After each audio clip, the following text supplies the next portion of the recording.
Hola María Emilia, ¿cómo estás? Bien, ¿qué tal? ¿Todo bien vos? Bien. Ahí te paso el audio. Bueno,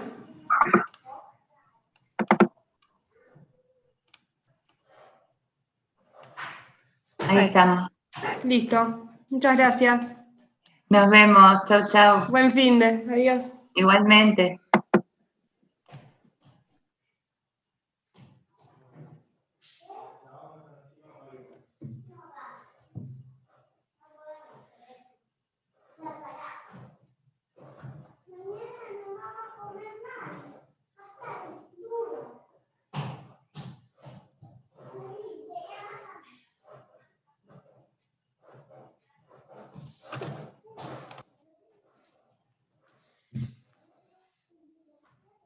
Buenas tardes. Esperamos un ratito más a ver si se conectan más compañeros. Sobre todo porque es bastante temprano.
Bueno, buenas tardes, ¿cómo andan?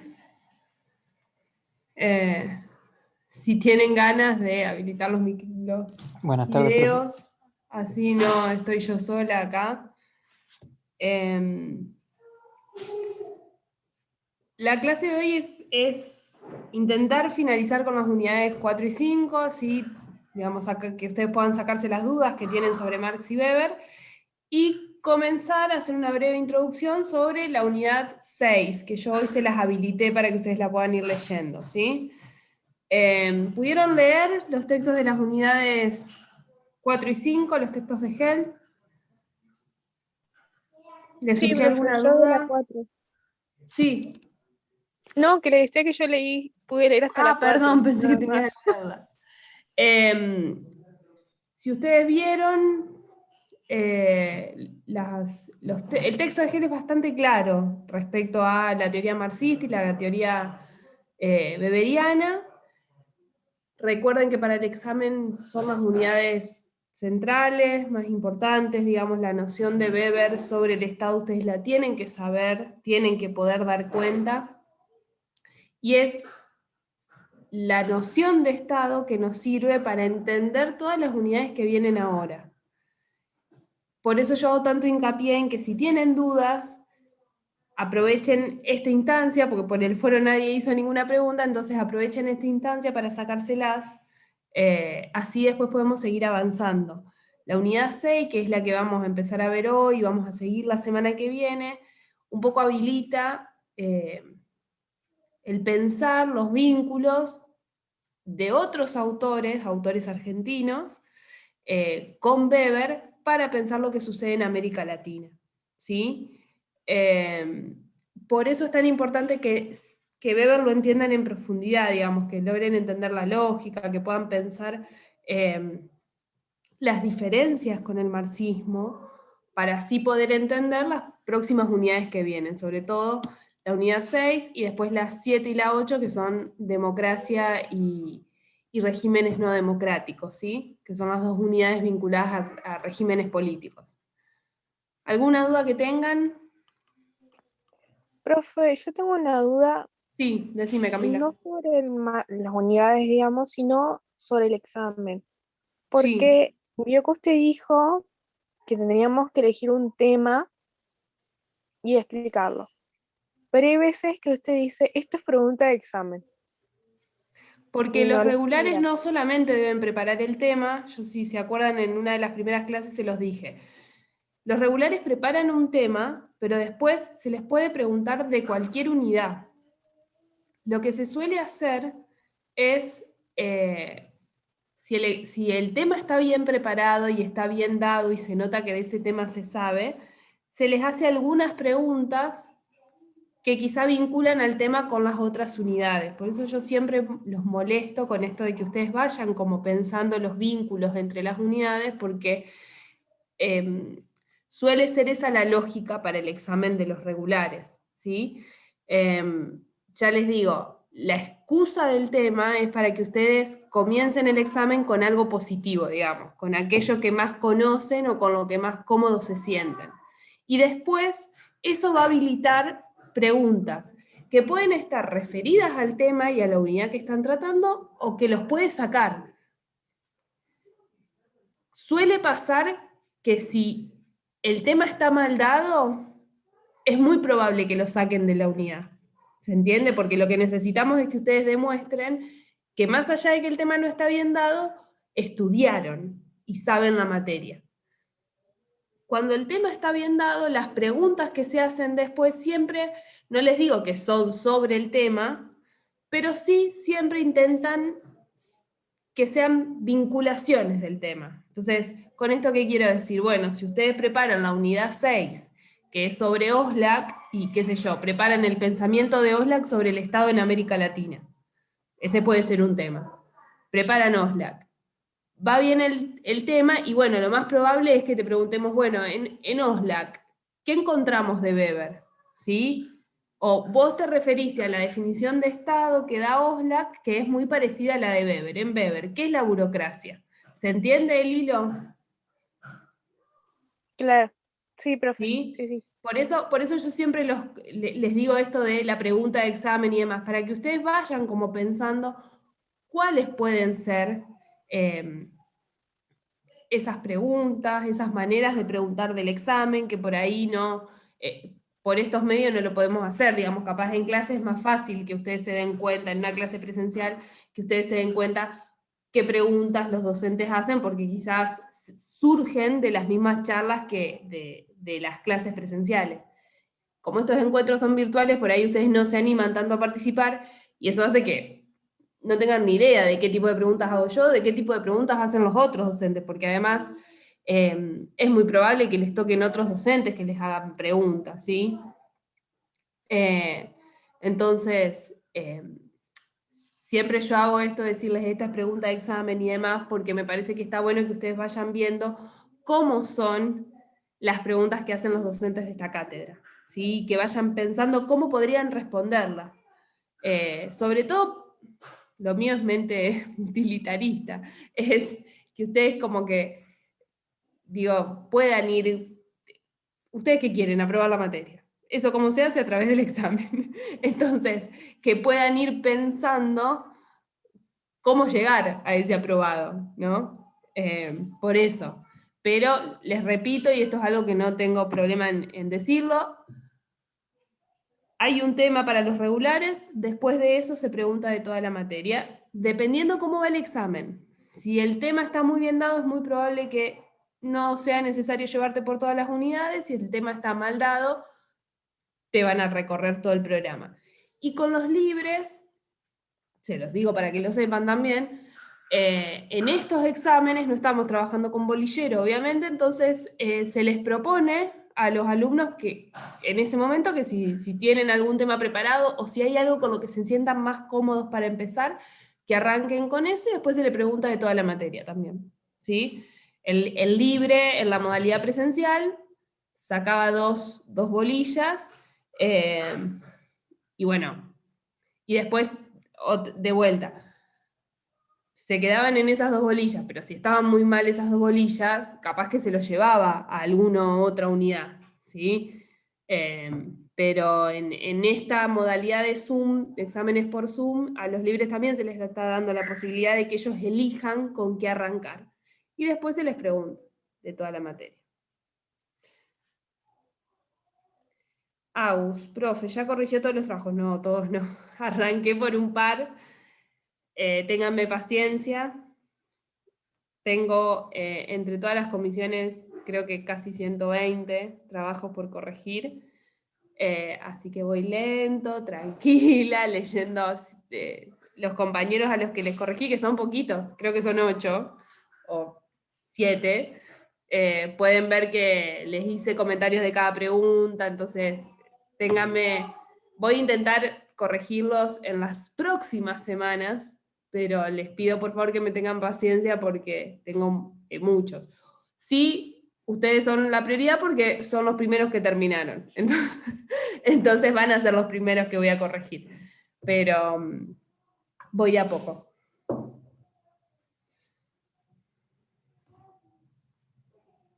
¿Alguna otra pregunta o del trabajo, de algo que no hayan entendido de las preguntas, alguna duda que tengan? Acuérdense, chicos, que el trabajo no es, si hay errores en el trabajo, eso no va a invalidar la regularidad. Con la presentación ustedes siguen con la regularidad. Los momentos de los trabajos prácticos son momentos de aprendizaje también. Entonces, por más que estén mal las respuestas o que no hayan entendido las consignas o que, que no hayan profundizado lo suficiente, sepan que igual van a tener el aprobado para acceder a la regularidad, ¿sí? De eso quédense tranquilos. Ay, Dolores, ¿vos ya querés otro? Bueno, mañana. No, la idea mía es que terminamos unidad 6 y ahí habilito otro trabajo que va a ser de Marx Weber y la mirada de Oslak en América Latina. Melina, ¿vos me querés hacer alguna pregunta? Sí, no es sobre el trabajo, pero sí, por ejemplo, a mí me coincide que el único día que atiende mi obstetra es los viernes en este horario, entonces estoy pateándolo, pero quería saber cómo van en las otras clases. O sea, si yo me Pues, uno en los las otros días, voy a estar... comisiones, Sí. si te sumás en la de la B5, que son los martes de 4 a 6, estamos dando ahí Weber, vamos a empezar.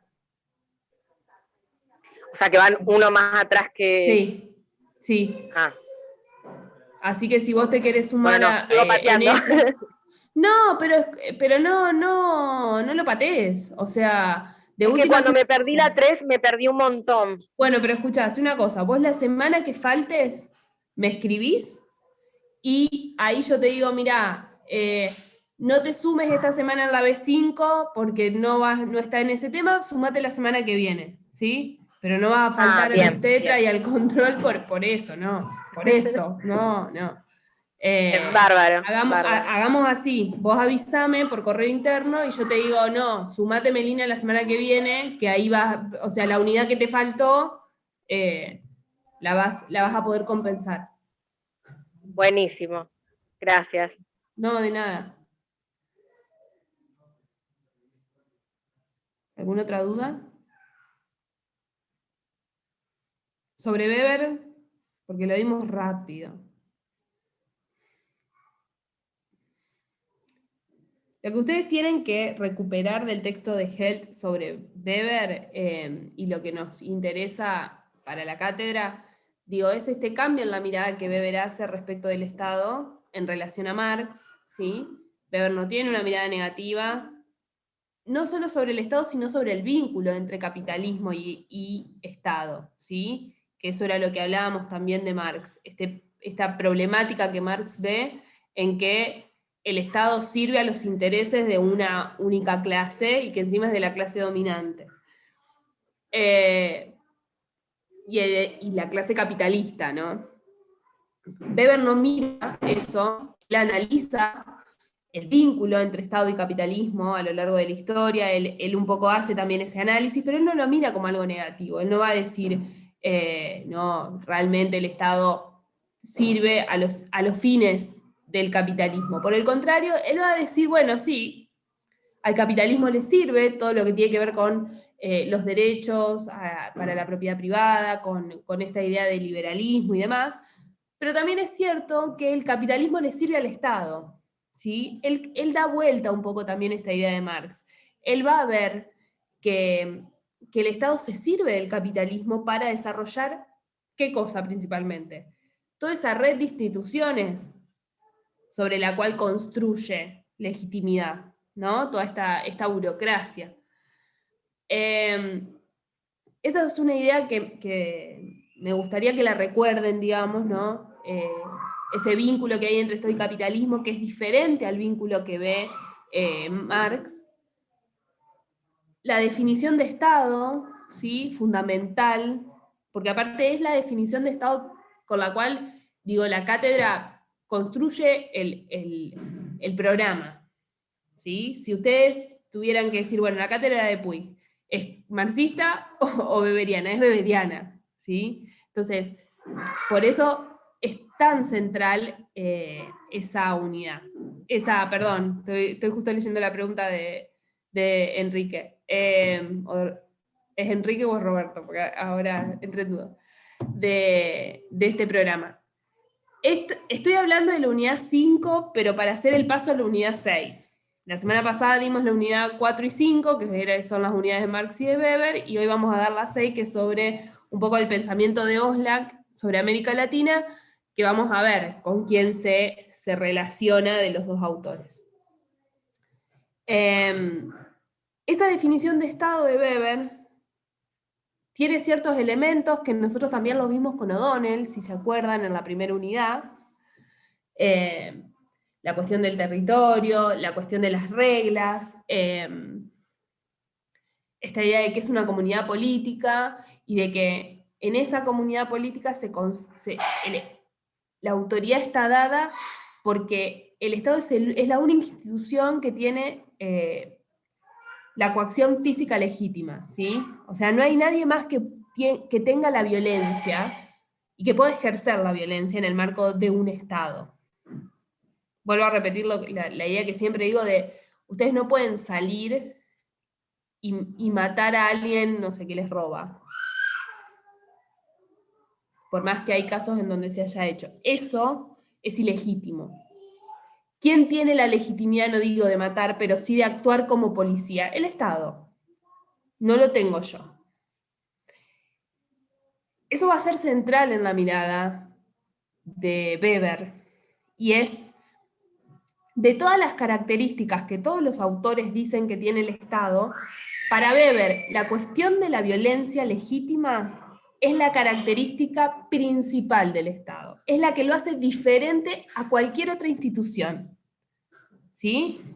O sea, si nosotros, y a veces esta es una pregunta de examen que los mata, pero digo, a veces la pregunta es, bueno, ¿en qué difiere un Estado de un sindicato, un Estado de un partido político? En esto.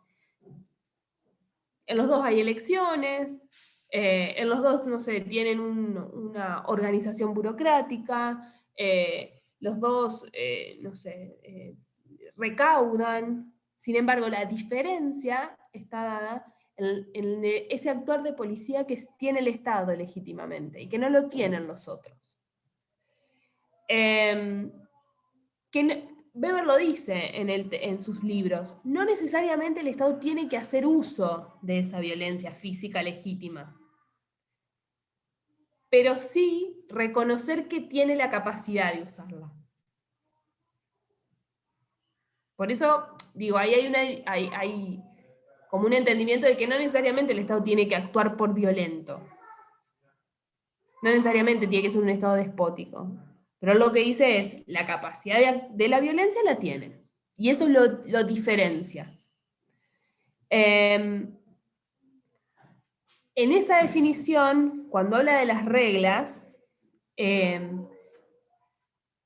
eso supone un entendimiento por parte de ustedes que tiene que ver con los tipos de dominación, ¿sí? Que son 3. La dominación carismática, la dominación tradicional y la dominación legal racional. La legal racional es aquella que se identifica directamente con el Estado moderno, ¿sí? El Estado moderno, si bien podemos encontrar dominaciones de tipo carismática, porque aparte los 3 tipos de dominación para Weber son dominaciones ideales, son tipos ideales. Él los explica, pero nos dice, en la realidad se encuentran como vinculados, ¿sí? Podemos encontrar mezclas, principalmente de el carismático con el tradicional y de el legal racional con el carismático. Piensen, como para que ustedes lo entiendan,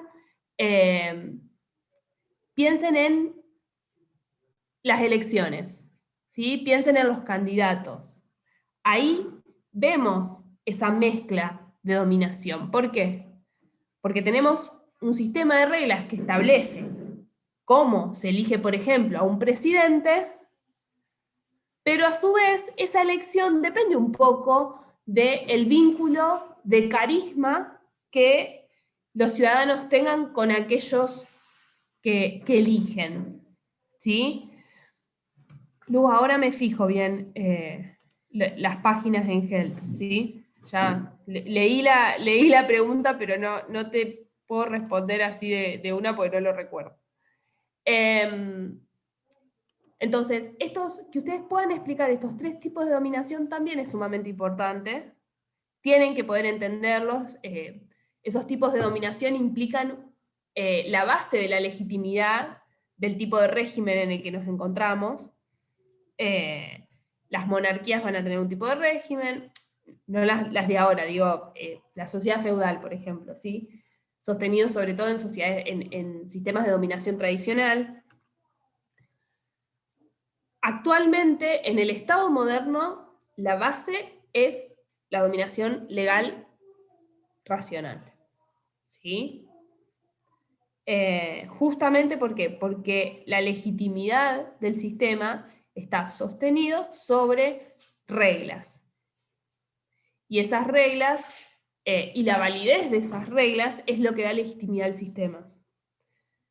Cuando en el examen, si alguno prepara Weber y le pregunta, bueno, ¿y cuál sería la base de toda esa legitimidad en el Estado argentino? ¿Cuál es la respuesta que ustedes tienen que dar?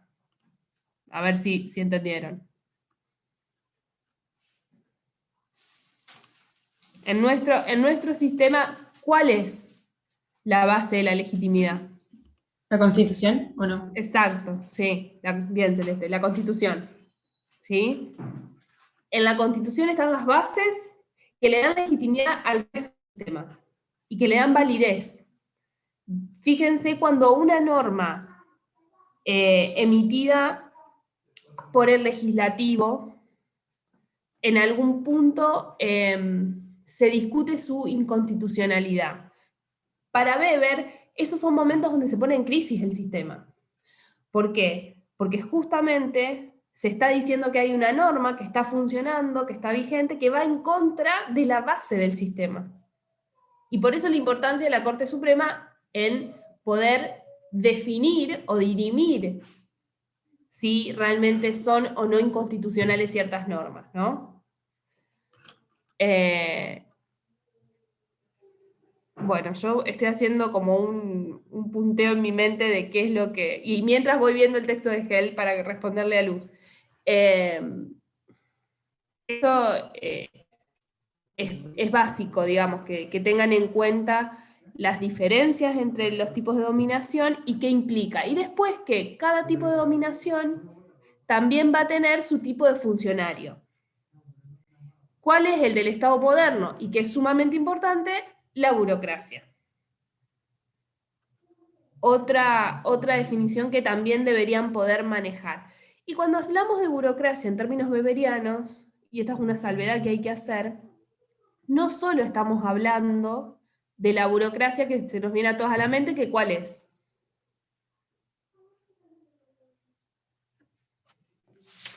Si yo les digo burocracia, ¿ustedes qué piensan? Nada. El poder que el Nada. Estado tiene en los individuos. No, si vos decís, si alguien te dice qué mal que funciona la burocracia, ¿sobre qué te está hablando? Socialmente hablando, digamos, en el Sobre sentido las normas. común. No. ¿Qué es la burocracia? A ver, otro compañero, si puede ayudarnos. ¿Me escucha? Hola. Sí, hola, Benjamín. Porque intenté hablar hoy y no se me escuchaba. No, ahora sí. No, pero ahora te silenciaste vos. ¿Puede ser que se refiere al Estado? La gente cuando dice la burocracia no funciona, es una crítica hacia el Estado muy mal. Claro, es como un conjunto de actividades y trámites que una administración ejerce en un Estado. Bien, y ahí Camila también lo pone en el chat. Administración es la administración pública, digamos. Culturalmente, cuando nos dicen burocracia, se nos viene a la mente el empleado público, ¿o no? Y todo el papelerío que implica el empleado público, ¿no? ¿O soy yo sola? Antes de leer a Weber. No es que esté hablando mal del empleo público, porque ya veo que tengo muchos empleados acá y no estoy criticando. Yo también soy empleada pública de la universidad, pero soy empleada pública. Pero digo, la condición de burocracia para Weber es mucho más amplia. Entonces, esto se los digo para que en sus mentes, digamos, cuando hablen burocracia, no se les vaya directamente a la imagen del empleo público, más allá que es lo central. Para Weber en el Estado moderno, justamente por esta organización de reglas, por todo este tipo de dominación, ese tipo de funcionario lo vamos a encontrar en todas las organizaciones, ¿sí? Entonces, Weber puede hablar de burocracia en empresas, por ejemplo, ¿sí? ¿Por qué? Porque seguramente en una empresa también hay jerarquía entre sus empleados, las distinciones entre ellos están establecidas en un reglamento. Las personas que ingresaron lo hicieron a partir de saber cuáles son las condiciones que se necesitaban para ese empleo. A su vez sabían qué es lo que se tenía que hacer en el empleo, ¿sí? Entonces él concibe que burocráticas son todas las organizaciones, justamente porque se sostienen sobre el principio de dominación legal racional. Después él, como su objeto de estudio es el Estado, se concentra en el empleo público. Pero, digo, no lo limita solo a eso.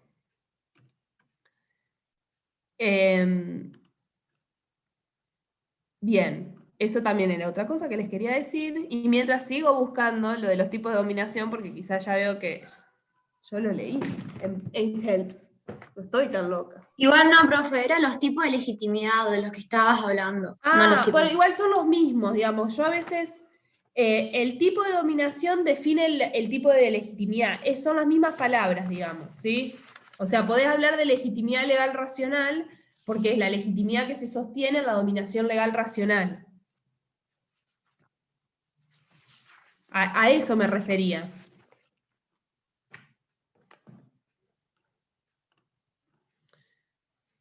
Bien, burocracia entonces. Después,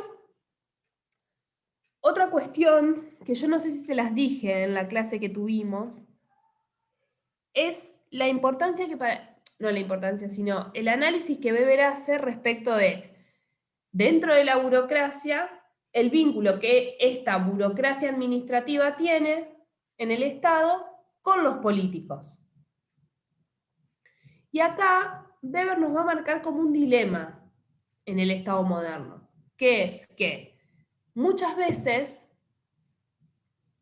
el funcionamiento basado en el modelo de la legitimidad legal racional y en este modelo más burocrático, digamos, en donde todo se define a través de las normas, en donde todo tiene que estar establecido en un expediente, en donde nada, por ejemplo, Weber nos dice, todo tiene que estar escrito en un papel en la burocracia, ¿sí? Todo lo que se hace está declarado. Nada queda por fuera de lo escrito. Porque justamente como todo está escrito, eso le da legitimidad, ¿sí? Le da la validez de que después venga otro y diga, pero ¿cómo se hizo esto? Bueno, acá lo tenemos todo detallado cómo se hizo, mi superior así me lo pidió, es mi superior porque concursó el cargo. Para Weber esta cuestión de las normas, de las reglas, explican todos los tipos de relación, ¿sí? El problema que él ve es que cuando esa burocratización crece, choca con los temas de la política. Choca con quizás lo que es urgente para la clase dirigente. Piensen en la pandemia. Piensen en cómo muchas cosas tienen que hacerse por fuera del régimen burocrático.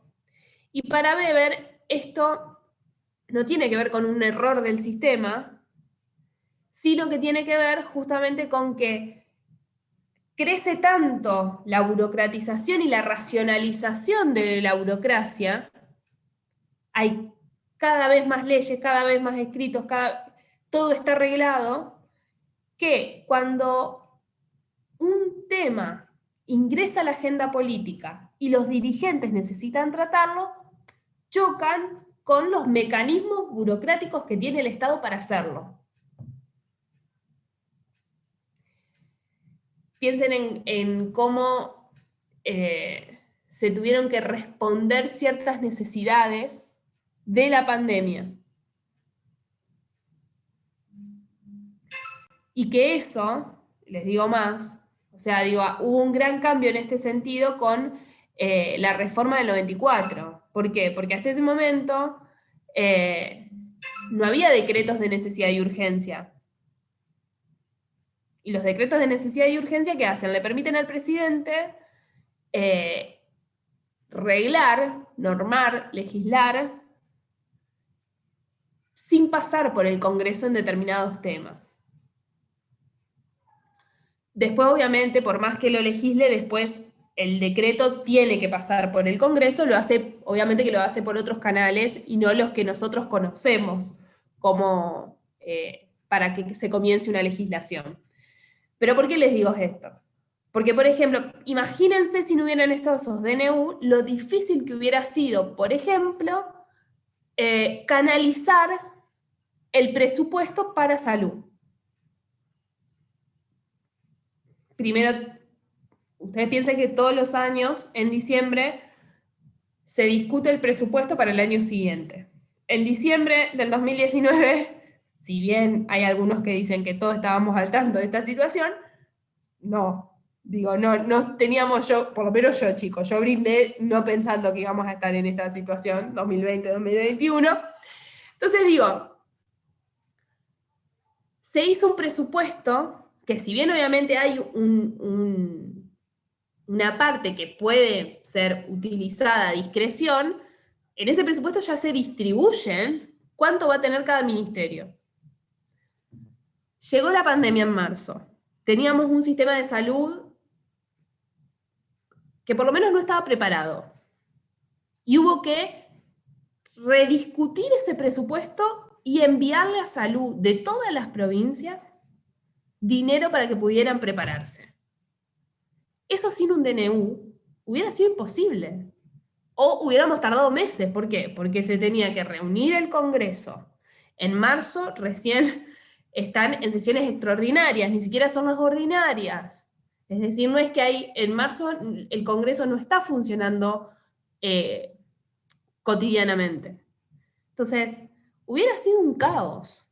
Es un caos. Pero hubiera sido peor. Esto es lo que dice Weber, ¿sí? Hay un límite a la burocracia. ¿Y cuál es ese límite de la política? Hay veces que la política necesita ciertos mecanismos, tratar ciertos temas, y no puede esperar los tiempos de la burocracia. A este problema, él lo denomina como el problema de la racionalización, ¿sí? Cuando avanza por demás la burocracia con toda esta lógica racional y no deja que la política y la democracia puedan trabajar. Esa es otra consigna o concepto que deberían poder recuperar de Weber. ¿Y por qué yo estoy hablando tanto de Weber? Sería la pregunta si hoy iba a darles la unidad 6. Porque la unidad 6 trata sobre Oslak. Oscar Oslak es un señor que, gracias a Dios, al fin uno vivo, argentino, trabaja la cuestión del Estado y sobre todo la administración pública, hasta, no sé ahora, pero hasta hace unos años, él era director de un centro de estudios sobre administración pública, y obviamente tiene una mirada muy weberiana, muy weberiana. Entonces, hasta el año pasado, si hay algún recursante, se va a acordar que en esta unidad veíamos a Oslak para explicar la mirada weberiana en América Latina, y después veíamos a Graciarena, que también es un argentino, pero él explicaba la consolidación del Estado en América Latina y el desarrollo del Estado, pero desde una mirada marxista. Bueno, achicando y pensando en qué les iba a servir más a los fines del trabajo social y la abogacía, decidimos dejar a Oslak y vincularlo con el texto de O'Donnell que ustedes tuvieron que leer. Ahora voy a compartirles la pantalla, porque obviamente que me hice un hermoso PowerPoint. A ver si ahora ¿Ahí está viendo el Power? Sí, profe. Buenísimo, gracias. Bueno, esperen que me voy a poner el chat por las dudas.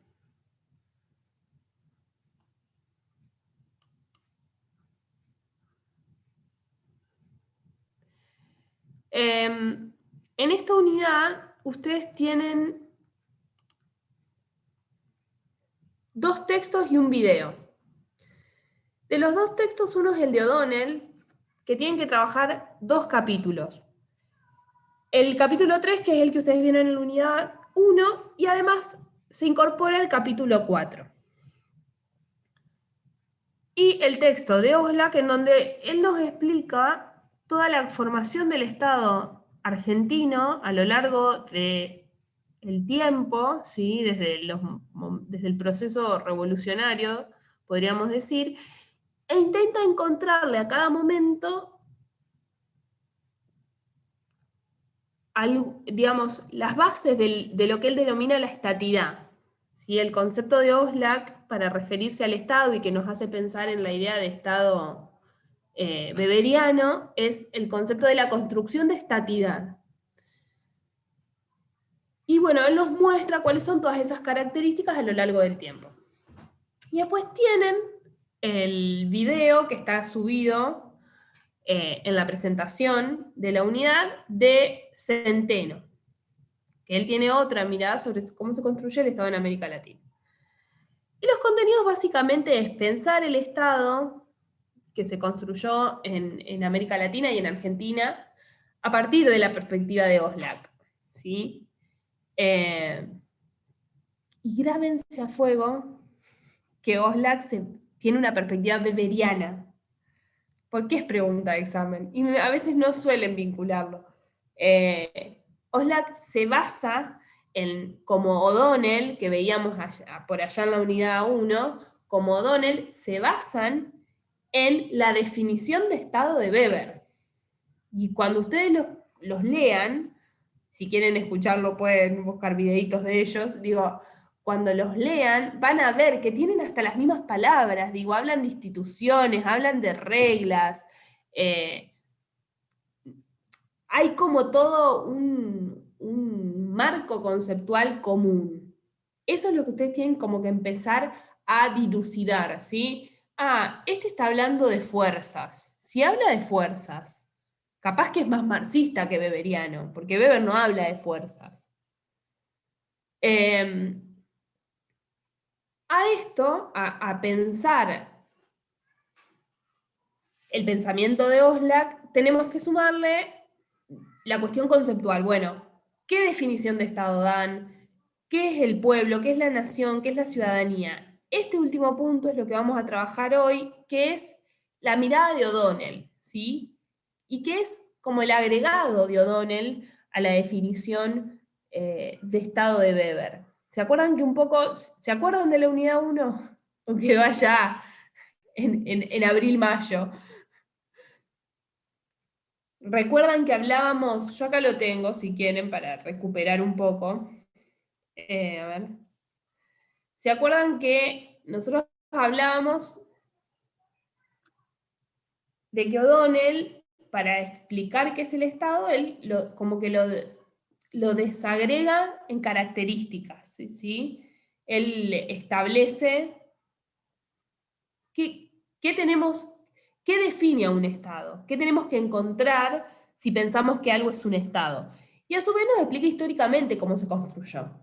Él va a decir que, bueno, comenzó en los países europeos y que después esa forma de Estado que se consolidó en Europa, a partir sobre todo de las conquistas que Europa hizo en el resto de los continentes, va calando hondo en otros territorios con otras características, pero la idea de Estado es la misma. Y fíjense que en su definición aparecen las mismas cosas que en Weber: asociación, territorio, conjunto de instituciones, respaldadas por un sistema legal, penetra y controla el territorio. Digo, estas instituciones reclaman el monopolio de la autorización legítima del uso de la coerción física. Acá se acuerdan que hablábamos de que en este punto O'Donnell es como más bicho que Weber, y él no habla directamente de coerción física, sino que él dice, bueno, hay una autorización que le da el pueblo, ese grupo de personas, para que, si de ser necesario, utilice la fuerza. Ese es como un cambio, él mismo lo dice en el texto, si ustedes se fijan, es como un cambio que él hace en la definición de Weber. ¿Cuáles son esos aspectos? Bueno, dijimos el sistema legal, el poder, y él los denomina eficacia del Estado, grado de efectividad, grado de credibilidad, filtrado del Estado, la incorporación del Estado en el sistema internacional y demás. Explica las diferencias con el gobierno, si se acuerdan, qué es lo que hace que un Estado sea democrático y no. Todo esto lo paso porque ya lo vimos, ¿sí? ¿Por qué es que está de vuelta esta unidad 3? Perdón, este capítulo 3 en la unidad 6. Porque la idea es que ustedes ahora puedan releer ese capítulo en clave weberiana. Ahora que ustedes saben quién era Weber, qué escribió Weber, bueno, vuelvan a leer ese capítulo e intenten como vincularlo con lo que leyeron de Weber. A su vez, en esta definición que él hace de Estado, esto que está copiado en el Power son todos extractos del capítulo 4 de O'Donnell.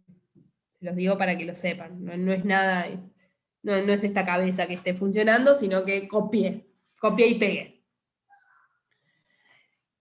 Como les decía, es una definición weberiana de Estado, ¿sí? Habitantes de una asociación delimitada territorialmente sobre la que el Estado reclama el monopolio de la autorización legítima del uso de la coerción física. Su legalidad se externaliza, extendiéndose a innumerables relaciones sociales, incluyendo las que regulan a otras asociaciones.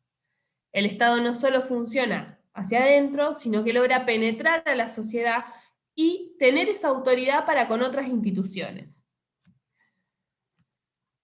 Pero O'Donnell nos dice, a esta idea de Estado, que está buenísima, que nos sirve para explicar un montón de comunidades políticas, no solamente es ese entramado, va a decir, hay otra cosa que también hace al Estado, que también lo define, que muchas veces lo salva, que es la idea de esta de nación, pueblo, ciudadanía.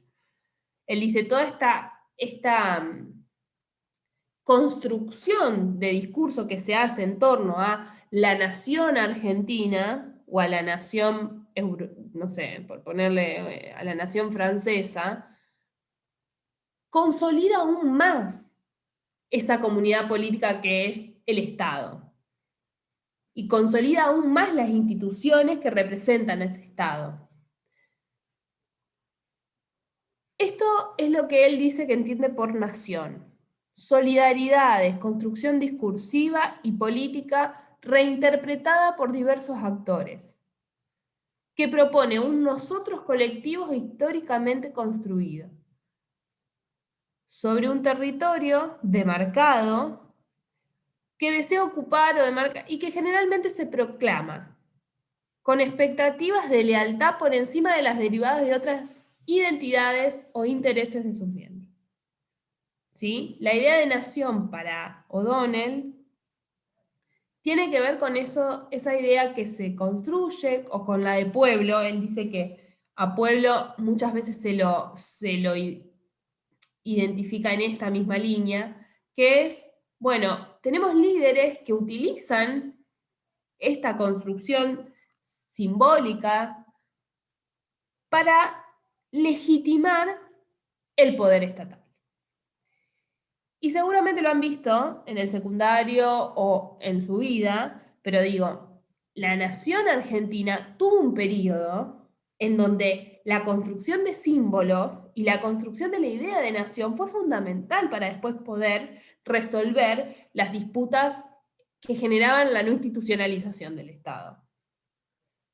¿sí? Pienso en la escarapela, la bandera, el himno, el valor de la educación, ¿sí?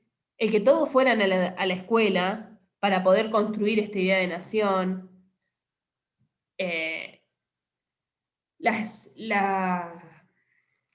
No me sale la palabra. Rosas y el desierto, todas estas construcciones de sentido de una argentinidad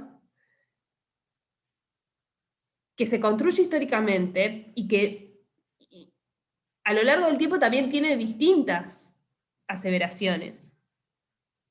Piensen en lo que fue el Martín Fierro, que también, digamos, o sea, ese gaucho que se muestra ahí construyó también toda una idea de argentinidad. Don Segundo Sombra, si lo han leído también, tiene como toda esta lógica. ¿Por qué O'Donnell se centra en intentar entender nación o pueblo para explicar la ciudadanía y el Estado? Porque él dice, cuando surge la idea de nación, cuando aparece esta concepción de pueblo y de un nosotros, aparece la idea de ciudadanía también. Y él dice, esos ciudadanos son planteados como los auténticos miembros del Estado. Generan, viste, un nosotros y ellos. Esos van a funcionar como referencias del Estado. El entender esas identidades colectivas que además para O'Donnell, o por lo menos para el estudio de O'Donnell, son superiores a identidades por ahí regionales, digamos. Ese momento en que la construcción de la nación argentina logra superar las disputas que tenían los diferentes caudillos federales o regionales, hablan de esto. Habla de que, por más que hay, podríamos decir, una identidad porteña, una identidad tucumana, una identidad santafesina, a pesar de eso, todos entendemos una nación argentina, aún con las diferencias hacia adentro.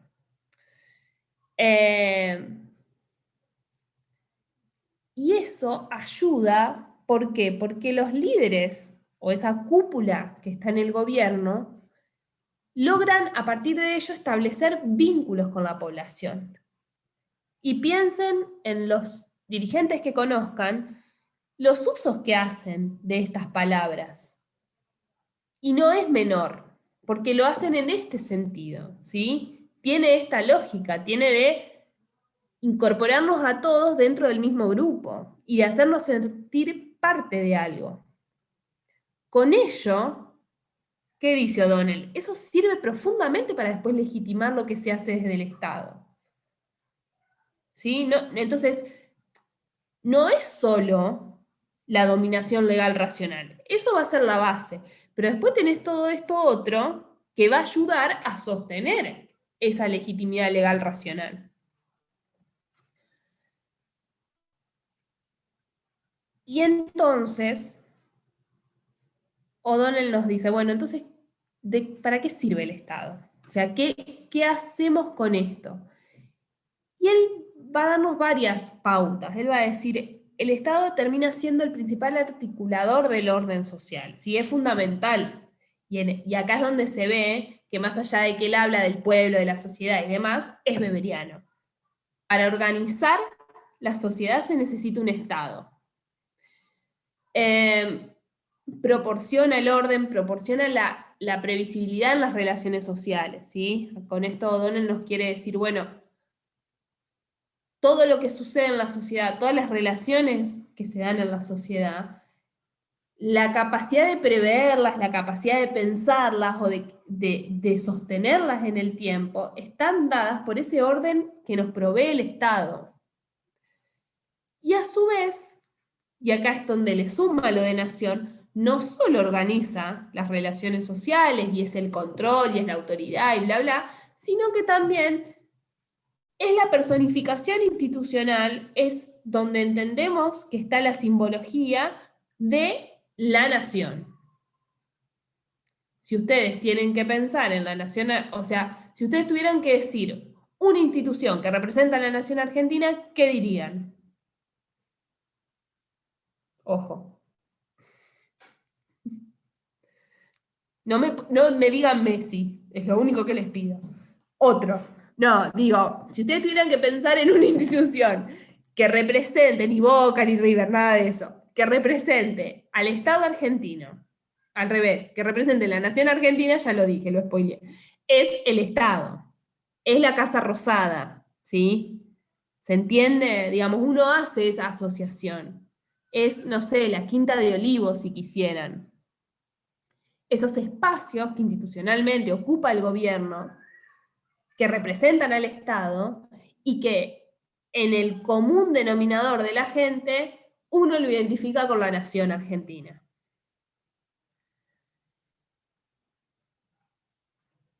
Esto, a su vez, va a decir O'Donnell, tiene algo, lo que él denomina como la socialización del Estado. Digamos, ¿cómo hace para hacer esta penetración? ¿Cómo hace, se pregunta O'Donnell, este vínculo del Estado? Y él lo que observa es que el lenguaje funciona como el vínculo entre las autoridades y la población. Ese lenguaje leído y hablado que después nosotros lo podemos encontrar en todos los espacios y que en las escuelas, en la cultura, en los símbolos, está profundamente arraigado. ¿Y eso qué nos permite? Va a decir O'Donnell. Uno pertenece a esa nación, uno acepta una visión dominante de la historia, ¿sí? Piénsense, digo, utilicen este momento como para reflexionar sobre la propia ciudadanía, ¿no? O sea, está todo, acá vengo a tirar, a derribar héroes. Digo, todos nos enamoramos viendo a San Martín en la mula cruzando. Todos, a mí, por ejemplo, voy a hacer se me cayó un héroe cuando me enteré cómo era realmente Sarmiento. Digamos, y la idea de escuela que tenía Sarmiento. Prefiero la de Alberdi, si me preguntan a mí. Pero digo, todos en la escuela vimos un busto de Sarmiento. Y eso habla de esto, de una visión dominante de la historia, que hoy, digo, este texto es anterior, pero digo, la historia argentina ha tenido un revisionismo muy importante en los últimos años. Todos nuestros héroes, hasta hace unos años, eran varones. Digo, no tenemos como una historia argentina desde los feminismos. Está Dora Barrancos que escribe sobre eso y demás, pero digo, todavía eso no penetró en las escuelas, eso no lo vemos en la educación. Y eso impacta, porque les puedo asegurar que todos tenemos en nuestra mente los mismos héroes, los mismos fundadores de la patria, todos reconocemos, digo, yo, no sé, una vez me acuerdo de Sarmiento, a Sarmiento lo tengo entre ceja y ceja, no quiero hacer, pero me acuerdo que una vez leí las cosas que, o sea, asustaba a chicos, o sea, invitaba gente a su casa y a los nenes se disfrazaba de fantasma y los asustaba, y vos decís, no era que era el gran educador. Entonces, todas esas cosas hablan de esto, de cómo a través de la cultura histórica, de la educación que nos dieron, inconscientemente introducen una noción de nación, ¿no? O sea, que me parece que quizás ustedes como una generación más joven y las que están saliendo de los secundarios, un poco vienen ya tienen como otro chip vinculado a eso. Pero para los anteriores nos fue sumamente fuerte. ¿A quién relacionamos con la bandera? ¿A quién relacionamos con la libertad? ¿A quién relacionamos con las instituciones? Y eso hace sumamente importante sobre cómo penetra el Estado y cómo consigue ciertos espacios de acción. Y cómo eso después, esto que dice lo último, ¿no? se convierten en nociones de sentido común. Ahora bien, va a decir O'Donnell, hablamos sobre pueblo, hablamos sobre nación. ¿Qué es entonces la ciudadanía? Él va a decir que podemos identificar dos aspectos de ciudadanía. Uno es aquel que se vincula con el régimen democrático, que tiene que ver con la ciudadanía de tipo política más que nada, ¿sí? Esa capacidad que tenemos los individuos, aquellos que estamos dentro de ese grupo de ciudadanos, de elegir, ser elegido, participar y tener la libertad para hacerlo. Y por el otro lado, tenemos otro tipo de ciudadanía, que es la que asociamos más por la educación que hemos tenido, de aquella que deriva de la nacionalidad. O sea, yo soy ciudadano argentino porque nací en este territorio. Estos dos aspectos de ciudadanía, va a decir O'Donnell, todo el tiempo se cruzan, se complementan, pero definen también los temas, ¿sí? Y esta idea de si se reivindica o no la idea de nación y de pueblo. Si pensamos en el primer aspecto de la ciudadanía, nos alejamos un poco más de la idea de nacionalidad, ¿sí? Somos ciudadanos políticos con derechos y deberes. Y es más, si quisieras, podrías renunciar a tu ciudadanía política, si conseguís otra, ¿no? O sea, no podemos ser apátridas, pero sí podés renunciar si vos quisieras. La idea de nacionalidad, de ciudadano, o en su vínculo con la nacionalidad, es mucho más fuerte. Vos no podés renunciar, ¿sí? Porque tiene que ver justamente con todos estos entramados simbólicos que identificamos. Entonces, bueno, él finalmente dice, los individuos que más allá de las posiciones sociales son construidos como ciudadanos y se definen iguales en una serie de dimensiones que están definidas legalmente. De vuelta, Weber, ¿sí? Cuando ustedes vean que algo en una definición es definido legalmente, es porque por detrás hay una noción weberiana de eso. ¿Por qué? Porque si está definido por las normas, quiere decir que hay una dominación legal racional. Entonces dice, esta idea de nación o de pueblo, a diferencia de la ciudadanía, acá él lo separa, acá él dice, bueno, yo dije que ciudadanía y nacionalidad estaban juntos, pero encuentro una diferencia. Y la diferencia para él está en que esta idea de pueblo es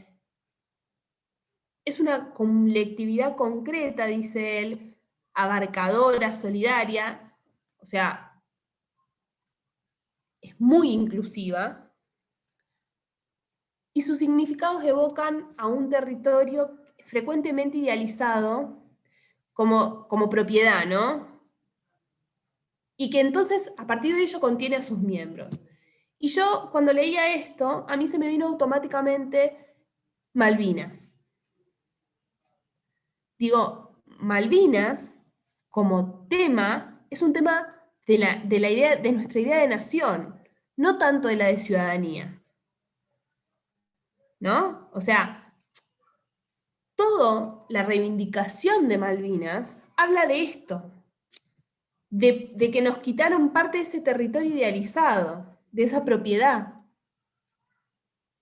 No tiene tanto que ver, digo, no hace a nuestra ciudadanía, hace a nuestra nacionalidad.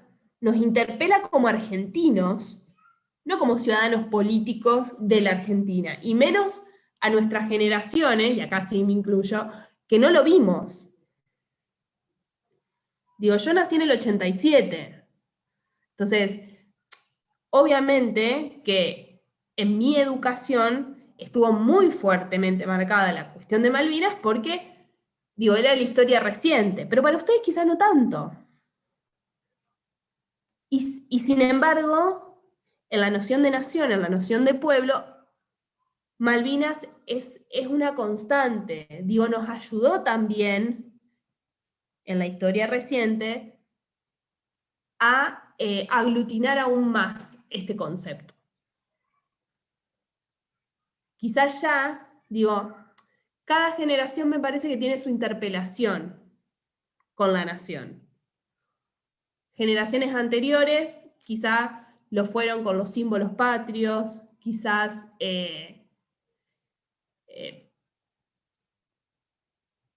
yo creo que una generación anterior a la mía lo fue con todo el tema de la dictadura, pero nosotros, que somos generaciones que nacimos en democracia, digo, ¿qué es lo que nos interpela? ¿Qué es lo que encontramos que nos hace argentinos? Malvinas me parece que todavía tiene ese efecto aglutinador, que quizás ya no lo tiene tanto la dictadura. Yo, esto lo digo en un sentido de profe, yo noto cuando hablo con mis alumnos, sobre todo los de quinto, que ya la dictadura no los interpela como me interpelaba a mí. Y yo nací en el 87, yo nací en democracia. Y sin embargo, la dictadura fue el tema. Malvinas igual, porque es parte de todo ese proceso.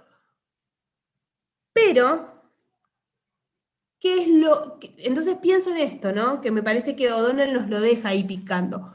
¿Qué es lo que hoy nos interpela en esta idea de colectividad? En esta idea de nación. ¿No? Se los dejo para que lo piensen. Si quieren hacer algún comentario.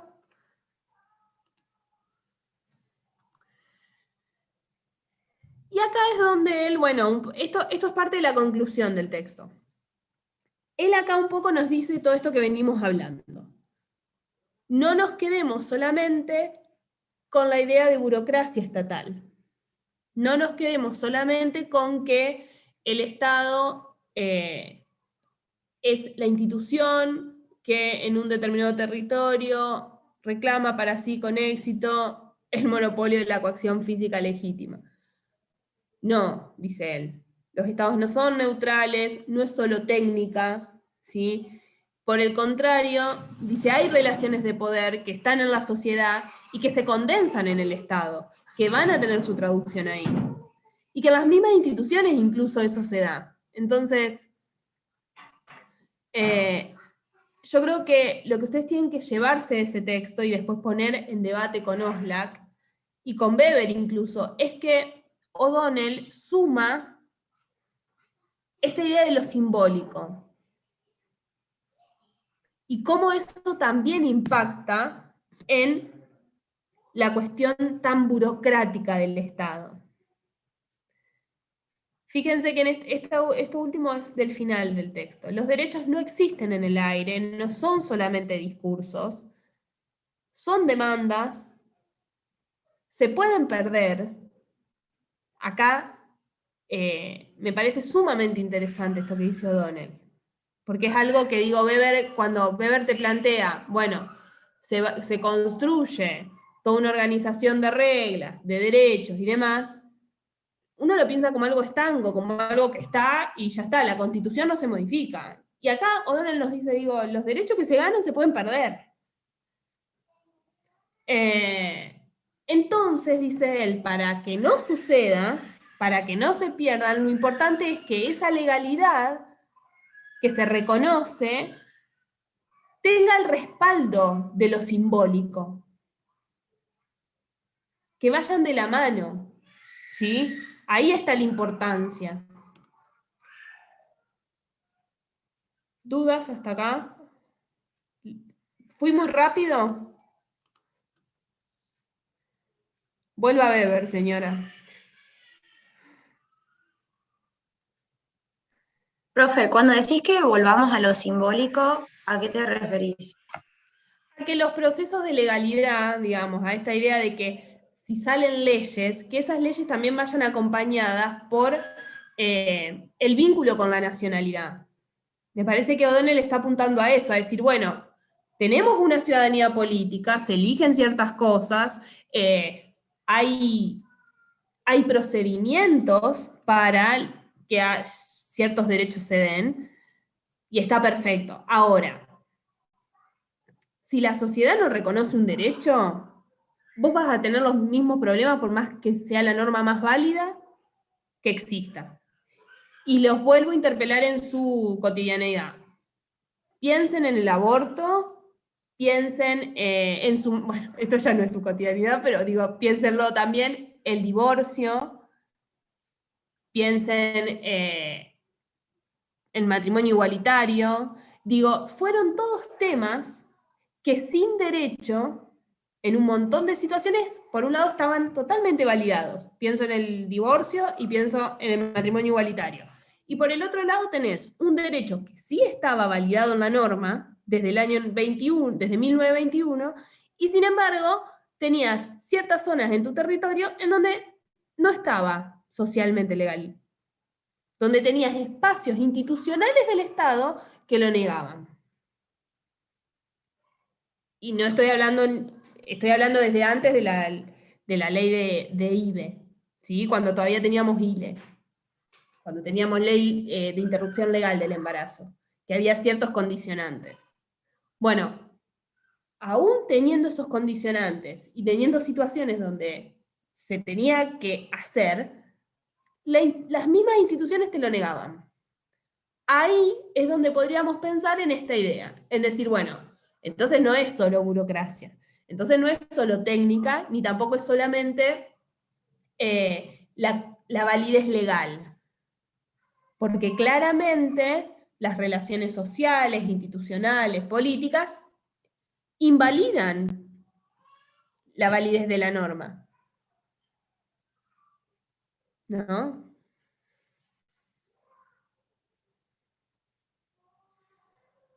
Lo pienso en esos sentidos, ¿sí? Ahí, Melina, leo tu pregunta, porque no la había visto. Si tenés descendencia directa italiana, podés obtener... Sí, no, en el caso de Argentina, conviven con otras ciudadanías. Pero, por ejemplo, si vos sos ciudadano estadounidense y renunciás a la ciudadanía estadounidense, por más estadounidense que te sientas, vas a tener que tener permiso para ingresar, digamos, si te hiciste argentino, ¿no? O sea, y ahí... Digo, quizás vos internamente te seguís sintiendo argentino y sin embargo tu nacionalidad es otra. Pienso en el caso que ahora es súper reconocida porque hablan argentino en todos lados, de la actriz de Gambito de Dama, que no me voy a decir el nombre porque no me va a salir, Ann no sé cuánto, pero digo, ella tiene su nacionalidad que no me acuerdo si es finlandesa, suiza o algún país europeo de por allá, y sin embargo... Cuando ella da sus notas, ella todo el tiempo menciona que de todos los lugares donde vivió, el lugar que más la marcó para definir esta cuestión simbólica fue la Argentina. Bueno, ahí tenés un caso, una persona que no siendo ciudadana política, se siente ciudadana, se siente nacionalizada, ¿no? Ese sería un caso. Ania, y yo porque dije, no... Qué vergüenza. Ania, bueno, perdón, Ania, besito.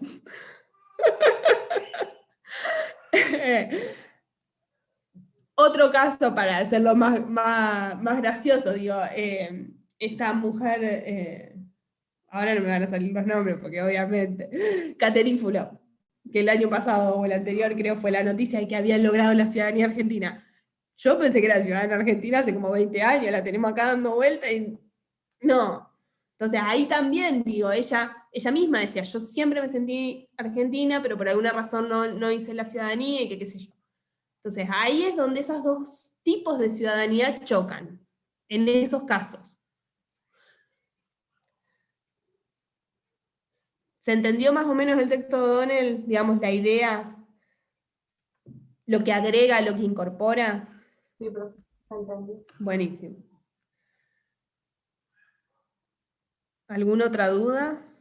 ¿Qué tiene que ver Oxlack con todo esto? O sea, no entendí porque empezaste nombrando a Oxlack y después a O'Donnell. Porque es el título de la unidad. No. No, porque Oxlack, lo vamos a ver la semana que viene. Oxlack, en su explicación de la formación del Estado argentino y de cómo la estatidad se va construyendo, para él también lo simbólico, lo valorativo, los valores impactaron en un momento dado en esta construcción de ciudadanía, digamos. O sea, digo, los autores argentinos, sobre todo también por cómo fue la historia argentina, y pienso en 1810, 1816, 1853, digo, hasta el 80 no tuvimos un Estado argentino, más allá de que la Constitución es del 53, pero digo, los porteños no la habían aceptado, entonces vos tenés todo un periodo en donde hay toda una construcción simbólica de la argentinidad, y que impacta después en todo lo posterior, y que justamente construye cierta validez para el Estado. Esto es lo que por ahí les va a servir de O'Donnell para Oslac. El pensar, bueno, la validez de ciertas normas y de esta idea de estatidad también está dada por lo simbólico, que Oslac no lo dice tan claramente. Pero empecé hablando de Oslac en realidad porque la unidad se denomina así. Y no sé por qué O'Donnell estaba antes, te digo la verdad, no me acuerdo por qué es que quedó O'Donnell. Creo que es porque venía de la unidad 1 y entonces fue, bueno, demos O'Donnell y después Oslac. Pero no, van a entenderlo la semana que viene cuando les dé Oslac, ahí van a entender todo, chicos. Esto es un proceso. Es muy viernes, che. Ténganme paciencia. El año que viene cambiaré el horario. No, pero venimos bien. Se entendió O'Donnell. Más allá de que no se entendió por qué Oslac. No. Me hiciste reír, porque aparte yo te juro hoy cuando miro la clase y digo, ¿por qué está O'Donnell antes? Entonces, bueno, el speech me quedó. Y tuve que ir viendo dónde metía a Oslac. Pero bueno, le vuelvo a repetir, tanto O'Donnell como Oslac son beberianos, ¿sí? Y eso después ayuda para entender el proceso, digamos, de los regímenes democráticos, que lo vamos a ver en la otra unidad. Y que se acuerdan que en la unidad 1 hicimos ese vínculo entre democracia y Estado, digamos, a través de Bobbio y de O'Donnell. Bueno, un poco eso, la idea es que ustedes puedan volver a recapitular todo eso que vieron ahí. Y que puedan entender por qué estaban ahí, porque eran dos textos densos para la primera unidad, la verdad. Y sin embargo, creo que tiene mucho más sentido ahora que lo vemos después de Weber, al menos.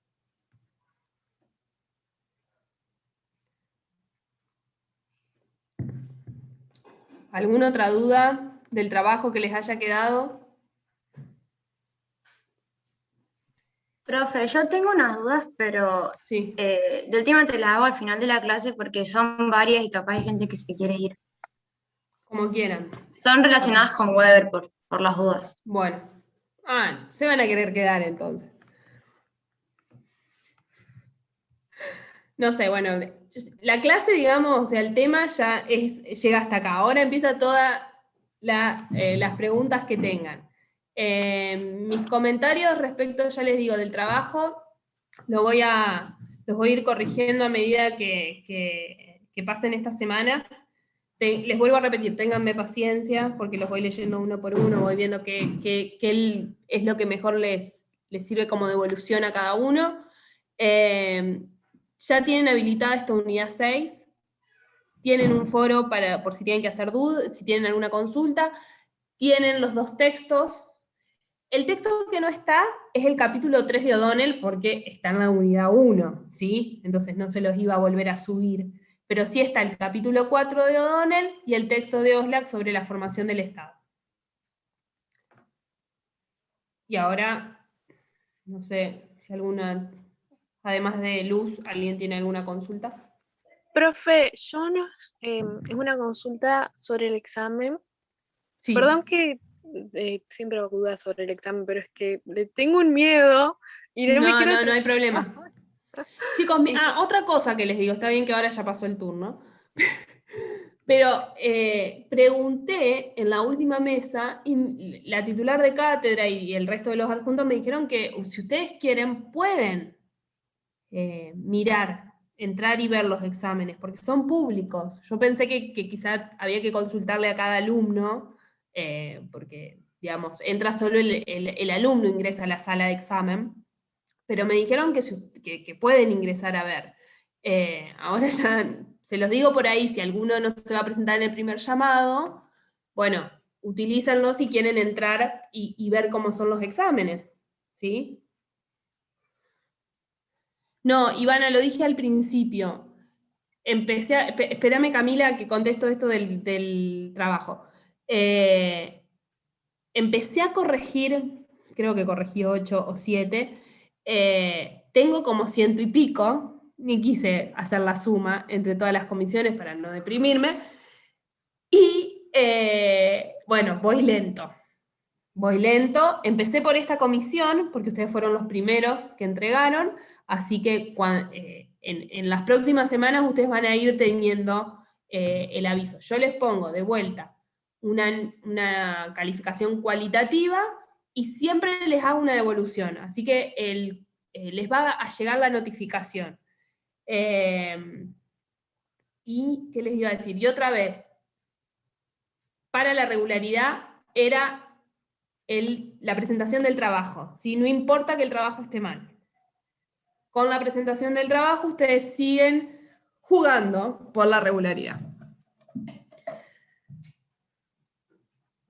Bueno, Cami, ahora sí, después le contesto a Moni. Yo ya estoy entre amigas, dale. Era de que yo soy recursante, el año pasado le hice nota en esta cátedra, Ajá. porque no sabía cómo preparar la materia, básicamente. Bueno. Y mi duda era si si podemos usar, no estudiar de los trabajos prácticos, pero como una guía, digamos, yo quiero preparar, no sé, el tema de la unidad 2, usar de guía el trabajo. No. Digamos, estaría mal si me estudio las respuestas a esas preguntas, porque obviamente no van a ser las mismas. No, pero esto o sea, me parece bien que usen los trabajos como insumo, porque digo, las preguntas las hacemos a algunos de los docentes que después les tomamos. Entonces ustedes con esa, digo, obviamente que si les tomo yo, las preguntas, este último trabajo fue de esta comisión, entonces lo hice yo. Digo, si les tomo yo, las preguntas seguramente no van a diferir mucho porque parezco bipolar, pero soy una única persona. Dicho eso, a mí me parece que para preparar un tema, elegí los contenidos del programa, ¿sí? Un contenido del programa es un tema. Y eso te va a ayudar mucho, porque de todos los temas que hay en Weber, yo preferiría que vos no intentes decirme voy a hablar sobre Weber, sino que entres y me digas, yo voy a explicar la legitimidad, los tipos de legitimidad en Weber. Y ahí ya cortaste un montón, ¿sí? O voy a hablar sobre la burocracia en Weber. Obviamente, intenta que sea un tema que puedas hablar 5 o 10 minutos. Que no sea un tema que se agote en 2 minutos. Pero los contenidos del programa pueden ayudarte en ese sentido. Porque justamente son temas de examen. O sea, si ustedes se fijan, tranquilamente agarran un contenido y lo preparan. Claro, mi duda era porque con este trabajo de la unidad 2 y 3, sí, yo me sentí cómoda con el tema del pensamiento de Locke, Rousseau, o sea, de los teóricos, digamos, que dimos, sí. Y con la corrección que usted me hizo, yo lo terminé de entender. ¡Ay, qué susto!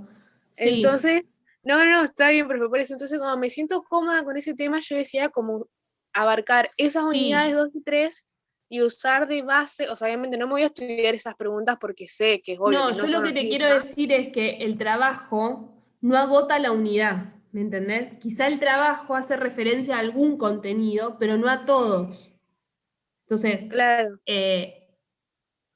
Digamos, yo tendría cuidado en ese sentido, como que sí, lo pueden usar, porque aparte lo bueno de que tienen esos trabajos es que ya hay como temas que quizá los sintetizaron de alguna manera.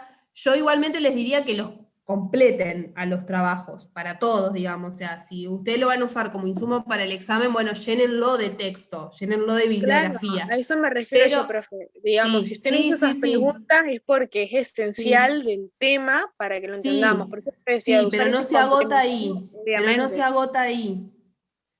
Claro, no, yo quería Te lo digo usarlo porque como- me da miedo que después vayan solo con ese trabajo.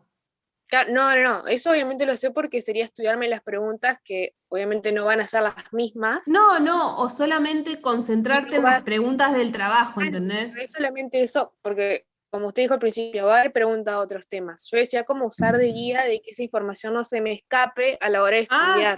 sí, está bien, sí. Ah, Pero bueno. también siempre hago el mismo comentario, pero vuelvan a los contenidos, digamos, si ustedes se guían por los contenidos del programa no les van a faltar cosas. Porque aparte las preguntas que siempre hacemos rondan eso. Claro. Bueno, Sobre gracias, todo, profe. quizá, si vos tenés el programa del año pasado, vos lo cursaste en una comisión de acá, de esta cátedra. No, de la quiz. la cursé con Ferrer, Ah, no, entonces no. pero No, no porque me... te iba a decir que en los programas anteriores por ahí eran más detallados en cuanto a contenidos y quizá les sirven, ¿sí? Si por ahí Claro. lo consiguen, alguno del año pasado, van a ver que los contenidos están como mucho más desagregados y quizá para preparar los temas les puede venir bien. Ojo que no son los mismos textos, pero los temas sí. Gracias, profe. Moni, ¿cómo se entra por el Zoom? ¿Al examen? Sí. Ustedes ese día entran a la página de Bedelía 2.0 y como tienen el link a las clases, esos días tienen los links a los exámenes. Gracias, profe. De nada. ¿Alguna otra duda? Si no, arranca Luz con las preguntas. Bueno, dale Luz, quieren escucharte. ¿Qué va a hacer? Bueno, yo estaba haciendo la guía de lectura que dejaste en el aula y ponele una de las cosas que no entendí, espera que abro acá, es lo de la democracia cesarista. O sea, viste que está la la democracia plebiscitaria, algo así, y la cesarista. Y no entiendo qué es. Sí, espérame que yo también lo busque.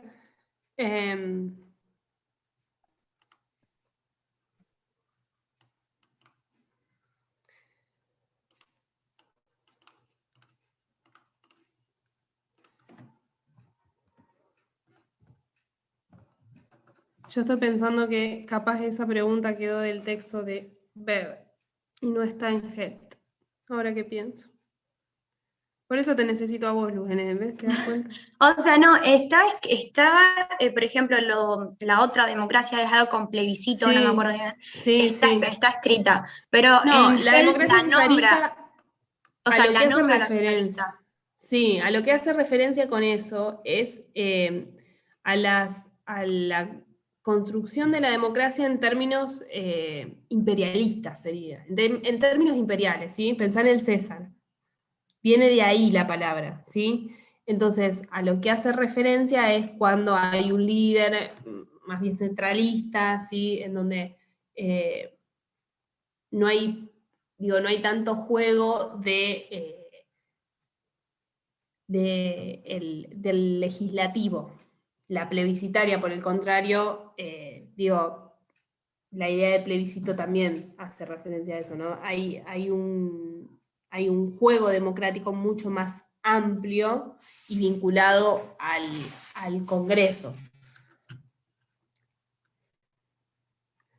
No sé si me explico. En realidad, si vos, acá viene mi idea de qué es lo importante y qué es lo no importante. No es pregunta de examen, pero tiene que ver con definiciones que usa Weber para explicar las democracias que él ve en su momento. Y un poco eso, el vínculo entre el ejecutivo y el legislativo, ¿sí? Ah, ok, Pero no genial. sé si pero Claro, es que claro. Es un poco esa vinculación que él hace, sobre todo cuando él explica esta cuestión de la importancia de la política para los estados modernos.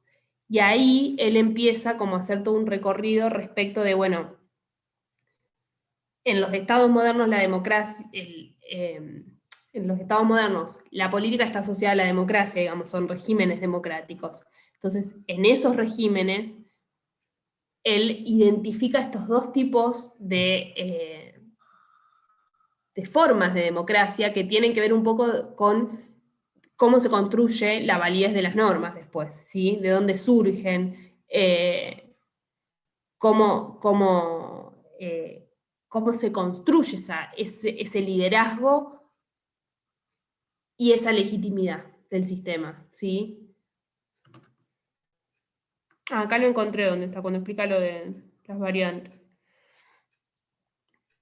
Claro, sí, o sea, yo no lo, o sea, ni siquiera lo había marcado yo, pero después cuando lo vi en la guía de lectura dije, Sí, lo capaz que pasa es que importante en la y no entendí. guía, no, lo que pasa es que la guía intenta sacar todos los temas de los textos, ¿sí? Como no dejar nada afuera. Yo no he escuchado hasta el día de hoy, quizás suceda en junio, julio y ustedes me maten, pero no he escuchado hasta el día de hoy que le hayan preguntado sobre esta diferenciación.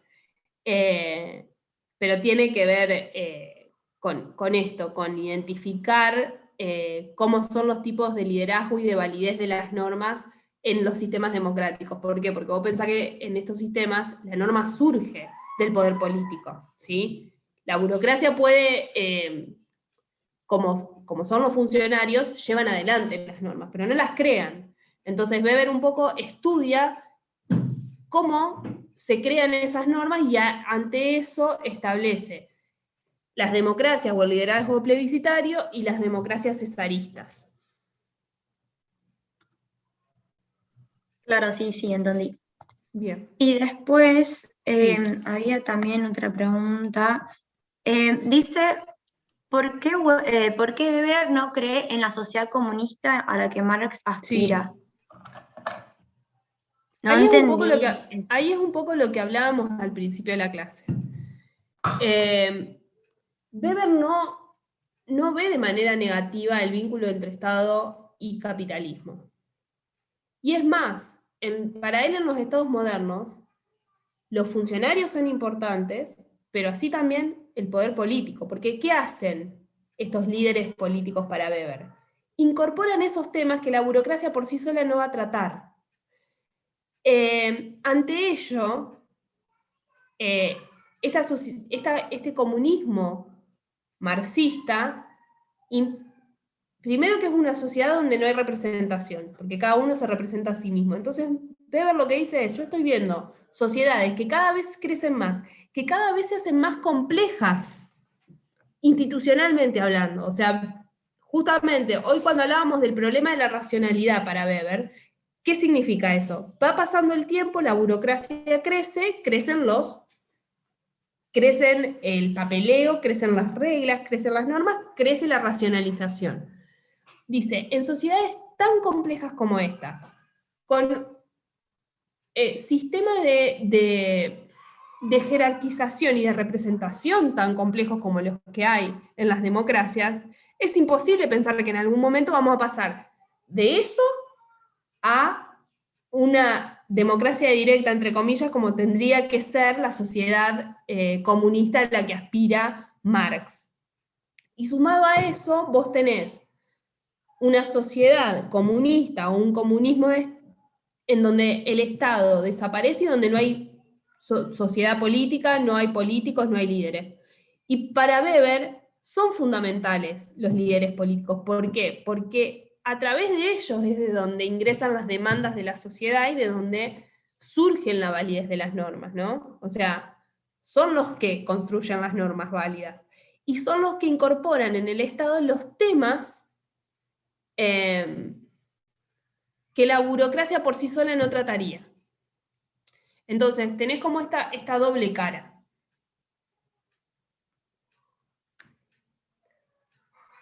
Claro, sí, ya entendí. Bien.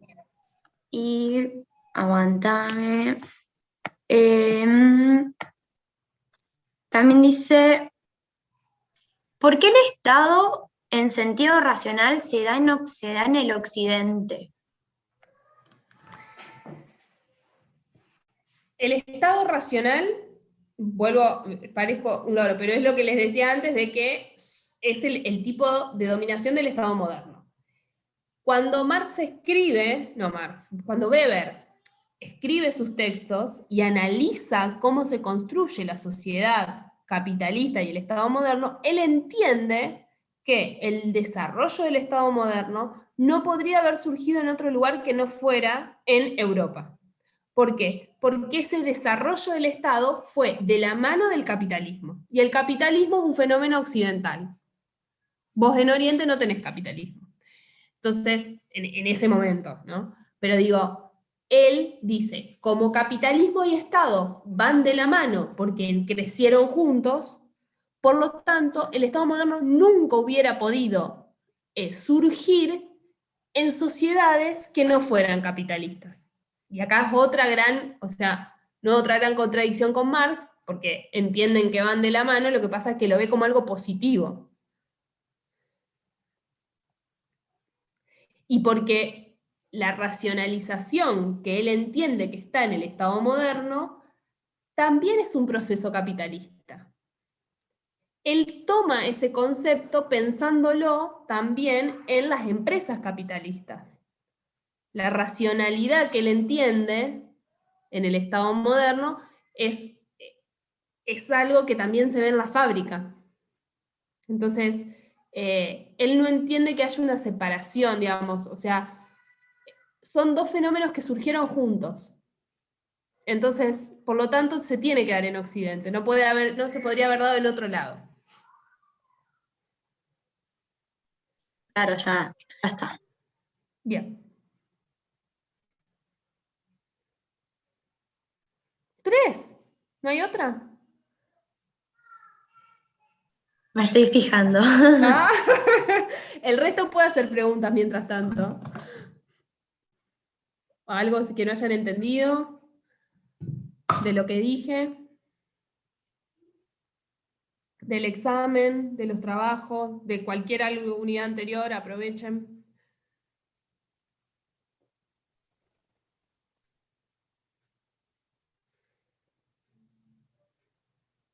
¿O entienden mucho o no entienden? Profe, al final te quería preguntar, porque en el aula decía que esta unidad, las 5, había que leerla desde la página 183 hasta la 205, pero en esas páginas no habla sobre la legitimidad carismática y todo eso, o sea que hay que leer toda la unidad. No, lo que pasa es que hasta la 205 es sobre Weber. O sea que, por eso. Pero si para vos no te suman esas últimas páginas, ya está. Pero, digamos, es porque después de eso empieza con, digamos, la teoría weberiana más contemporánea, que es a través de Schumpeter. Pero por eso pusimos que hasta ahí era, porque ahí es donde Hell termina de hablar de Weber. Pero lo de las... Ay, no me acuerdo el nombre. Lo de las diferentes legitimidades no están todas esas... No. ¿En qué página está entonces? Porque no sé dónde está. Por lo menos no las encontré. No me digas que pusieron un capítulo en donde no habla sobre las... Espera que yo busco, yo tengo un resumen hecho de este texto. A ver, mientras yo busco el resumen mientras leo lo que me dice Camila. ¿Por qué el Estado es un problema para los utilitaristas? Ustedes si vieron el texto, en ese texto cuando Held habla sobre tanto Madison y los federalistas como después de los utilitaristas, la mirada que tienen sobre la autoridad y el Estado es muy diferente a la del contractualismo. En ese sentido, lo que podemos decir es que para los utilitaristas lo más importante es que los individuos, manteniendo sus libertades y manejándose libremente, y manteniendo su libertad individual, puedan maximizar sus deseos y minimizar sus dolores. esto significa que el Estado no tiene que meterse, y que el problema es que cuando el Estado interviene, modifica esos dos procesos, si queremos. Entonces, el Estado es un problema porque interviene. Mientras que el Estado no intervenga, y lo único en lo que el Estado tiene que intervenir es en el sostenimiento de las libertades individuales, está perfecto. ¿Sí? Y en el libre mercado. Mientras que permita el libre mercado, para los utilitaristas no hay problema. ¿Cuál es el problema? Que el Estado suele intervenir. Entonces, ahí es donde lo ven como un problema. Y esa también es una diferencia con los contractualistas. Digo, los contractualistas, en la noción de Estado moderno, de sociedad civil, ellos entienden que el Estado provee la seguridad para los individuos, que es importante tenerlo, que de otra manera no podríamos vivir. Y esta gente que te está diciendo, no, cuanto menos esté, mejor. Cuanto menos está, más vamos a poder vivir. Ahí es donde está la diferencia con los contractualistas, y es donde ellos entienden que el Estado es negativo. Porque justamente interviene en el logro de los intereses individuales. Porque piensa colectivamente.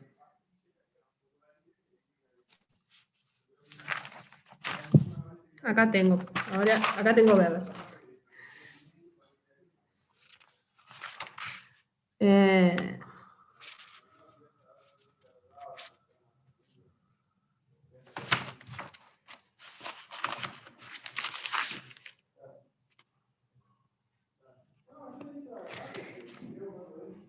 Él habla, a ver que lo busco mientras. Él habla de legitimidad y habla del tipo legal racional. Lo que quizá no está explicado son los otros dos modelos, por lo que estoy viendo.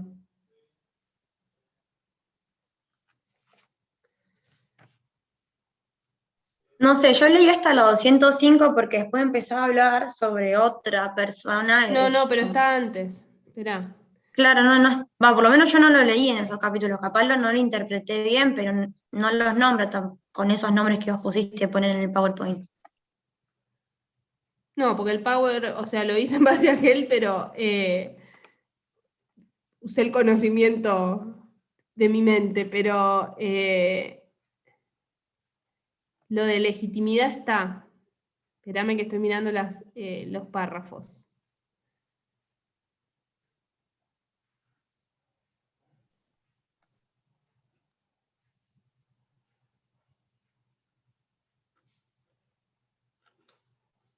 A ver.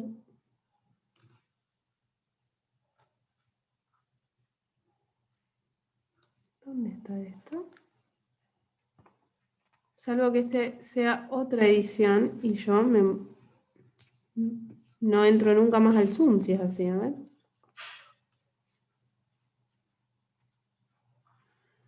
Porque los textos los carga otra de las profes. Y yo lo leo de mi versión y ya veo que acá han sacado lo de legitimidad. Hermoso todo.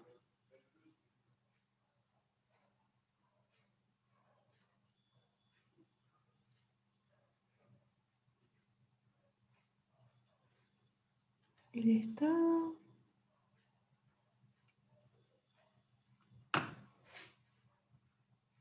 Mira, en la página 191 hay un párrafo donde se explica la legitimidad. Y ahí te explica la dominación legal racional. Lo que sí no creo que esté, por lo que estoy viendo, es los otros dos tipos de dominación. No, en esa sola, o sea, de legitimidad solamente se explica eso, Sí. en las otras páginas no hay nada de legitimidad. No, pero con eso, yo igual les voy a subir algo sobre los tipos de dominación, porque lo tienen que saber, lamentablemente, chicos. Pero bueno, digo, esa base sobre la idea de legitimidad, ese párrafo les explica la dominación legal racional, ¿sí? Lo que sí estoy viendo es que Held no les explica los otros dos tipos de legitimidad. Pero yo les voy a subir un texto que sea breve, no se preocupen, pero que les explique los otros dos tipos para que puedan hacer las comparaciones, porque además está bien que lo importante es que ustedes entiendan este tipo de legitimidad para explicar el Estado moderno, pero también está bueno que puedan tener las otras dos comparaciones. ¿Yo le subí o no le subí el Power que les había prometido de Weber? Sí. En el Power de consulta... en el Power de consulta lo tienen igualmente.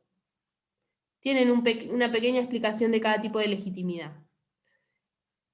Eso está sacado del texto de una introducción a Economía y Sociedad.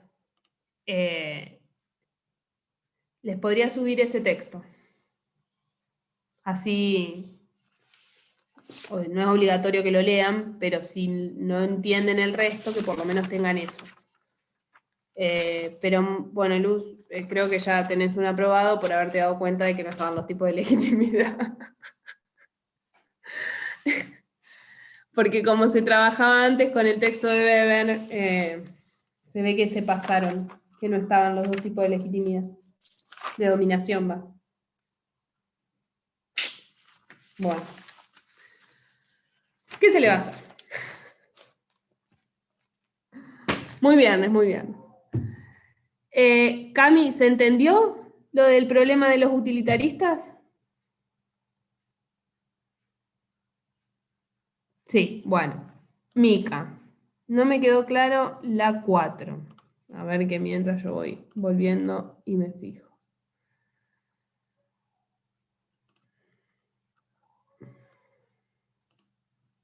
La 4 es la diferencia entre los contractualistas y los norteamericanos. Es esto que les digo. O sea, si bien todos identifican un nuevo mecanismo de autoridad, tanto contractualistas como los federalistas, la realidad es que conciben al Estado de manera diferente. Mientras que los contractualistas consideran que el Estado es necesario para la socialización y para el desarrollo de los individuos, e incluso tan necesario es que Hobbes, por ejemplo, está dispuesto a darle todos los derechos de los individuos. Para los norteamericanos, para los federalistas, los derechos individuales, las libertades individuales, son fundamentales y no son delegables. ¿Sí? Yo no le puedo dar a la autoridad mi libertad. Ese es el límite y esa es la diferencia. ¿Cómo conciben ese vínculo entre libertad y Estado? Mientras que para los contractualistas, limitar las libertades individuales nos ayudan a convivir, para los norteamericanos es un problema que el Estado nos limite las libertades. ¿Sí? Ese sería así como a grandes rasgos la diferencia más fuerte. Y también, digo, los norteamericanos, a través del federalista, un poco lo que muestran es, bueno, sí, que haya un Estado, pero que intervenga lo menos posible. Que no avasalle libertades individuales, que no avasalle las posibilidades de comercializar, de desarrollarse individualmente. Ustedes piensen que, yo creo que se los dije cuando dimos esta clase, los norteamericanos escriben,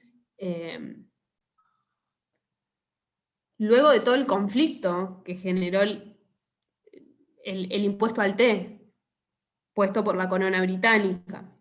Entonces, ya ahí te da una idea. Digo, lo que ellos están viendo es una autoridad que limita el comercio más importante que tenía la colonia estadounidense. Y eso es lo que después teóricamente se observa en el federalista. Es, bueno, primero, que nuestra autoridad no sea externa, que seamos nosotros nuestra propia autoridad, que se sostengan y que convivan los estados que ya existían, ¿sí? Entonces, fíjate, no hay una única autoridad suprema, sino que tenés estados que se asocian. Eso ya es otro cambio. Y después, bueno, si tenemos que tener una autoridad que por lo menos no avasalle las libertades individuales. Ahí creo que ahí es donde está la inflexión más fuerte, en este vínculo entre Estado y libertades. Te vuelvo a repetir, para los contractualistas, la limitación de libertades permite la socialización, permite que se construya la sociedad civil y que es necesaria, en mayor o en menor medida dependiendo cada autor, pero en todos está eso. En todos algo delegan para que el Estado se construya.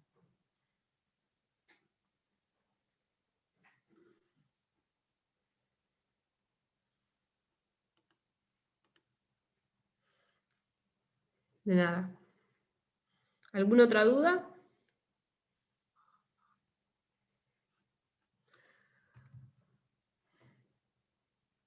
Bueno, entonces yo los libero.